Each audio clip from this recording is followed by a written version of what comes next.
আলহামদুলিল্লাহ ও না ভাই। কংগ্রাচুলেশন, আপনার একটি ছেলে শয়তান হয়েছে। এই ছেলেটাকে নিয়ে আসো। এর মধ্যে আমার আব্বা কি না? ওই যে তোমার আব্বা।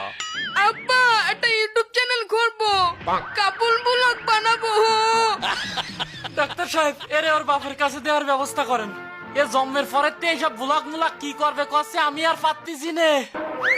ওই ভাবি গুড়াগাড়া প্যাডে থাকার সময় ভাবি একসের গডজিলার ইংলিশ সিনেমা দেখছে, দেও দানবের খালি ইংলিশ সিনেমা। এর একটা আইডিয়া নেই। বাচ্চা কাচ্চা প্যাডে থাকলে সেই মায়ের বেশি বেশি ইবাদত করতে হয়। অশ্লীল ভিডিও, অশ্লীল কার্যকলাপে লিপ্ত হওয়া উচিত না।